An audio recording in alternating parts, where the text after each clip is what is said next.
you, Senator Tillis, and thank you for all of our nominees for giving up so much of your time and your families for being here today. Thank you for supporting them. Life of public service is not easy, especially these days, and oftentimes I find that it is harder on our families than it is sometimes on us. So thank you to the families that are here with you. As Florida's Attorney General, I fought very hard against the opioid and then synthetic opioid epidemic. It is something our country has never seen. We are losing more Americans, working and fighting age Americans, to the drug epidemic than any other cause of death. It's frightening when you put into perspective how it compares to when we thought we were dealing with this crisis in the 80s when Nancy Reagan first said, just say no. We were losing about 3,000 Americans a year. We now lose over 100,000 Americans a year to drug overdose. And so from holding pharmaceutical companies, distributors, manufacturers accountable in court, or working with law enforcement to step up interdiction efforts, or making sure that we were getting that message to our children, or equipping our first responders with naloxone, I was very focused on this as Attorney General. And one of the things I found was that the message wasn't getting to the kids.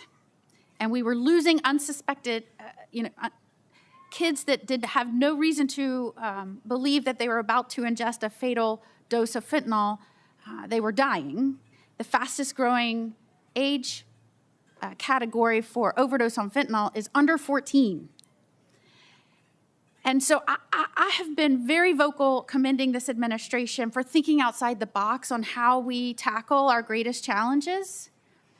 And that goes from where we're putting our current resources, shifting not only monetary resources, but human resources to different agencies or responsibilities, and in the people he's appointing.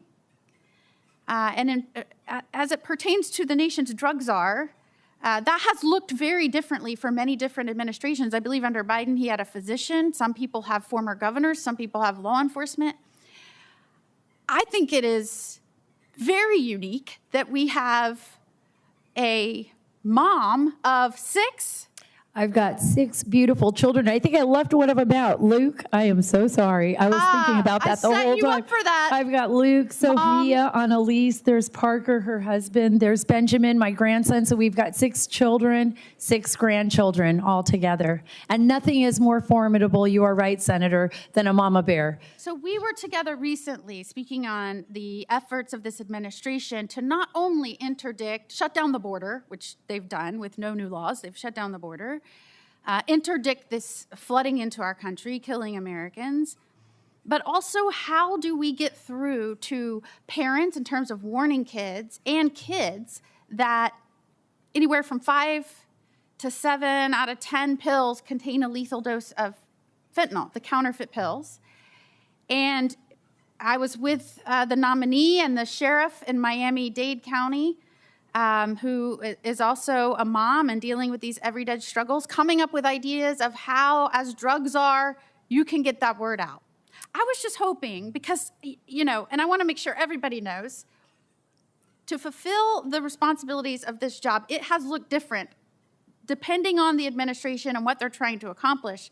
But certainly, I think you bring a very unique, on-the-ground perspective, not just personally, although man, you should be given a trophy for 6 kids and having such an accomplished career, but professionally. And what do you think is unique about your background and your current work that sets you apart from prior nominees, and you bring a fresh perspective and zeal about the responsibilities of this position?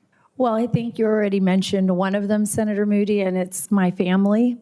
But you're right, I'm not a doctor, I'm not a general, I'm not a lawyer. What I am was a more than 2-decade investigative journalist who was on the ground in the field witnessing firsthand what these cartels and what these terrorist organizations have not only done to our nation and to the rest of the world, but to our children. And you mentioned something very important. You talked about the 1980s when we were losing 3,000. I think the number I got was at one point it was 6,300 when we thought it was really in 1980 when we really thought that was a terrible sign of where our nation was heading, you know, for drug overdose. And now we're looking at over 100,000. I have angel families sitting behind me who will never see their children again because poison came across our border and their children unknowingly took either a pill. Even I say now, as Mike Land, who is sitting behind me, has said, you know, he lost his son Preston, but he said, one try, you die. Not one pill can kill anymore. It's one try, you die. You know, you think about this, one of my son-in-law's closest friends from high school lost his life in Miami at a party, you know, doing drugs, not expecting that to contain fentanyl, and immediately lost his life. I don't want to see that happen ever again. I am committed with all of my heart and all of my soul to working for every single American, every single family. This, as I said in my opening statement, these drugs, these cartels, our adversaries, they don't care if we're Republican or Democrat. They don't care if we're a member of the Green Party or if we're of no party at all. They are making hundreds of billions of dollars off of the death of Americans and off of the deaths of people all over the world. I have someone here as well, Rosie, who works with the Kaleido Foundation, and I can't tell you how many times Rosie and I have been in Mexico together, human trafficking victims that I have interviewed, that I have spoken with. These cartels are taking lives with impunity.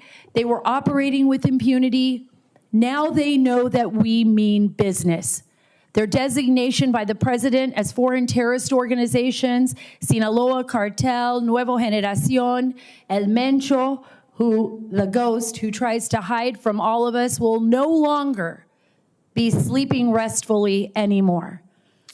All of these cartel leaders, all of these terrorist organizations, and even our adversaries are on call right now, and especially the cartel leaders.